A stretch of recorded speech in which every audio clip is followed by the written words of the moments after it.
एउटा वाइफाई लिनुभएको छ जसमा चाहिँ तपाईँको राउटर्स प्रोभाइड गरिएको छ र तपाईँको वाइफाई राउटर छ र त्यसमा तपाईँले वाइफाई जोड्नुभएको छ भने तपाईँको वाइफाई चाहिँ स्लो हुन्छ र त्योसँग सम्बन्धित भिडियोहरू म तपाईँलाई लिएर आएको छु। यो भिडियो तपाईँकै लागि हो, भिडियो पुरा हेर्नुहोला।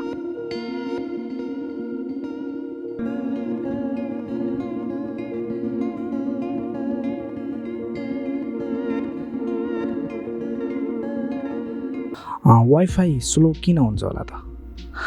मुख्य कारण हो हाम्रो वाइफाई स्लो हुनुको कारण चाहिँ हाम्रो नेटको ब्यान्डविड्थमा भर पर्छ। नेटको ब्यान्डविड्थ भनेको के हो भन्दाखेरि तपाईँले कतिको वाइफाई स्पिडको चाहिँ लिनुभएको छ।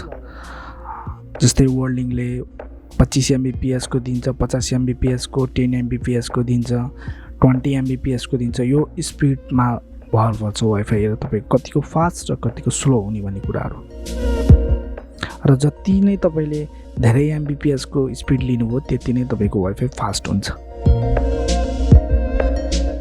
र विभिन्न कम्पनीहरूले लालच पनि दिने गर्छ कि यति MBPS को स्पिडमा चाहिँ हामी तपाईँलाई प्रोभाइड गर्छौँ नेट, तर नेट चाहिँ त्यति MBPS को स्पिडमा जाँदैन। त्यसकारण त्यो पनि चेक गरेर तपाईँले जोड्नुपर्ने हुनेछ। अर्को हाम्रो नेट स्लो गराउने रिजन छ जुन चाहिँ तपाईँले वाइफाईबाट पासपोर्ट कनेक्ट गरेर दिनुभयो र तपाईँको डिभाइस चाहिँ तपाईँको वाइफाईको जुन पासपोर्ट छ धेरै डिभाइसहरूमा चाहिँ कनेक्ट भइसकेको छ र धेरै डिभाइसले एकैचोटि नेट चलाउँदा नेट युज हुँदाखेरि चाहिँ तपाईँको वाइफाई चाहिँ के हुन्छ भन्दाखेरि स्लो डाउनमा जान्छ र सबैलाई मतलब धेरै डाटा त आउँदैन, तर जति 10 MBPS को डाटा छ त्यो डाटा सबै ठाउँमा बाँड्दाखेरि चाहिँ थोरै हुन जान्छ स्पिड। र अर्को रिजन छ अलवेज डाउनलोड। अलवेज डाउनलोड भनेको चाहिँ कस्तो भन्दाखेरि सधैँ तपाईँको अब 3-4 वटा डिभाइस युज गरेको छ र तर अरूहरूले चाहिँ सधैँ 24 आवर चाहिँ डाउनलोडमा राखेर छोडिदिन्छ, मोबाइलमा होस् या ल्यापटपमा। त्यो हो भने तपाईँलाई चाहिँ असर पर्नेछ। यदि तपाईँको अरू युजरहरूले वाइफाई युजरहरूले चाहिँ 24 आवर डाउनलोडमा छोडिदिएको छ भने डाउनलोडमा तिर चाहिँ डाटा अथवा वाइफाई युज हुन जान्छ, स्पिड चाहिँ त्यता तिर जान्छ भने तपाईँकोतिर जुन तपाईँले भर्खरै अफिसबाट आएर अथवा कतैबाट आएर तपाईँले वाइफाई कनेक्ट गर्नुभयो भने तपाईँकोमा चाहिँ स्लो वाइफाई दिनेछ। त्यस कारणले यदि कोही डाउनलोड गरिरहेको व्यक्ति छ भने पनि हटाउन सक्नुहुनेछ अथवा एकचोटि वाइफाई अफ गरेर अन गर्न सक्नुहुनेछ। अर्को लास्ट रिजन रहेको छ पिक आवर।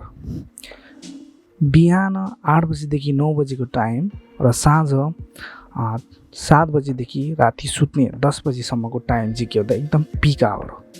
पिक आवर भनेको के भन्दा म्याक्सिमम इन्टरनेट युज हुने समय। जस्तै नेपालको सन्दर्भमा चाहिँ साँझ परेपछि मानिसले विशेष त इन्टरनेट चलाउँछ र बिहान उठेपछि इन्टरनेट चलाउँछ। दिनभरिको अफिसको टाइममा चाहिँ घरको इन्टरनेट बन्द हुन्छ र नाइटमा चाहिँ अफिसको इन्टरनेट बन्द हुन्छ। त्यस कारणले त्यो दुईवटा बिचको चाहिँ मिड समय छ, मानिसहरूले सुत्नुभन्दा अगाडि इन्टरनेट चलाउँछन् र बिहान उठेपछि अफिस जानुभन्दा अगाडि एकछिन इन्टरनेट चलाएर सोसल नेटवर्कमा अथवा कुनै न्युजहरू हेर्ने गर्दछन्। त्यो आवर अथवा त्यो समयमा चाहिँ तपाईँको चाहिँ कुनै अब इन्टरनेट युजरले चाहिँ पिक आवरको समयमा चाहिँ तपाईँको इन्टरनेट चाहिँ स्लो दिनेछ अथवा इन्टरनेट कम्ती दिनेछ, स्पिड कम्ती दिनेछ। त्यो समयमा तपाईँको स्पिड चाहिँ स्लो हुन्छ। अब म तपाईँलाई कुरा गर्न चाहन्छु वाइफाईको लिमिटेसनको बारेमा। वाइफाईको लिमिटेसन चाहिँ विभिन्न तरिकाले राखिएको हुन्छ, तर विशेष त म यहाँ कुरा गर्न जान्छु वाइफाईको राउटरको बारेमा। वाइफाईको राउटरको लिमिटेसन कस्तो हुन्छ भन्दाखेरि तपाईँले चाहिँ एकचोटिमा एउटा राउटरमा चाहिँ 8 वटा 10 वटा डिभाइसहरू कनेक्ट गर्न सक्नुहुन्छ, त्योभन्दा बढी कनेक्ट गर्न सक्नुहुन्न। यो एउटा लिमिटेसन पनि हुन्छ। तपाईँले सुन्नुभएको छ होला वाइफाई करेक्ट पासपोर्ट राख्दा पनि वाइफाई कनेक्ट हुँदैन। किन त भन्दाखेरि त्यो राउटरको चाहिँ वाइफाईको जुन लिमिटेसन हुन्छ, लिमिटेड डिभाइस चाहिँ अलरेडी प्याक भइसकेको छ। फुल भएको कारणले तपाईँले करेक्ट पासपोर्ट हाल्दा पनि के हुन्छ भन्दाखेरि कनेक्ट हुँदैन। यसको सोलुसनको लागि चाहिँ तपाईँले पासपोर्ट चेन्ज गर्नुपर्ने हुनेछ अथवा त्यो कनेक्ट भइसकेको डिभाइसलाई डिस्कनेक्ट गरेपछि मात्र तपाईँको अर्को डिभाइस चाहिँ कनेक्ट हुनेछ।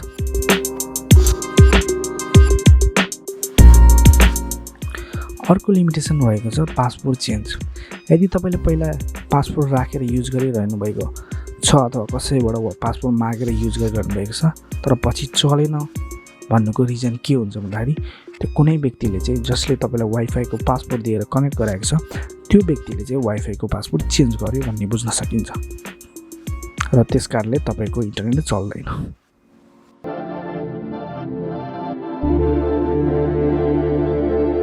अन्तिममा म तपाईँलाई लास्टमा चाहिँ कसरी इन्टरनेट स्पिड फास्ट बनाउने भन्ने कुरा एउटा टिप्स दिँदैछु। इन्टरनेटको स्पिड फास्ट गराउनलाई पहिला मेन इम्पोर्टेन्ट भनेको तपाईँले आफ्नो ब्यान्डविड्थ बढाउनु पर्ने हुन्छ। वाइफाईको स्पिड जुन तपाईँले किन्नुहुन्छ 10 MBPS को स्पिड अथवा 20 MBPS को स्पिड जस्तै 50 MBPS को स्पिड हो त्यो स्पिड चाहिँ तपाईँले सकेसम्म म्याक्सिमम किन्नुभयो भने तपाईँको वाइफाई स्पिड फास्ट हुन्छ, इन्टरनेट फास्ट हुन्छ। तर जति फास्ट इन्टरनेट किन्नुभयो त्यति नै तपाईँको कस्ट पनि हाई हुन जान्छ। अर्को मेथड रहेको छ डिभाइसलाई रिमुभ गर्नुहोस्। यदि तपाईँले घरमा पर्सनल युजको लागि वाइफाई युज गर्नुभएको छ भने त्यो डिभाइसहरू जुन जसले तपाईँले जसलाई पनि वाइफाईको पासवर्ड दिनुहुन्छ भने त्यो अलरेडी कनेक्ट भएर बसिरहेको हुन्छ र कुनै समयमा कोही मान्छेहरू आएर तपाईँको वाइफाई युज गर्न सक्छ, तपाईँलाई थाहा नहुन सक्छ। त्यस कारणले सकेसम्म वाइफाईको पासवर्ड चाहिँ चेन्ज गर्ने प्रयास गर्नुहोस्, पासवर्ड चेन्ज गर्नुहोस् र कम्ती मानिसलाई मात्रै वाइफाईको पासवर्ड दिनुहोला। त्यसो गर्नुभयो भने तपाईँको वाइफाईको स्पिड फास्ट हुनेछ किनकि तपाईँको चिने जानेको अथवा तपाईँकोले जसलाई दिनुभएको छ त्यो डिभाइस मात्रै युज हुन्छ र तपाईँको वाइफाई फास्ट हुनेछ। अर्को लास्ट मेथड के हो भन्दाखेरि VPN युज गर्न सक्नुहुनेछ।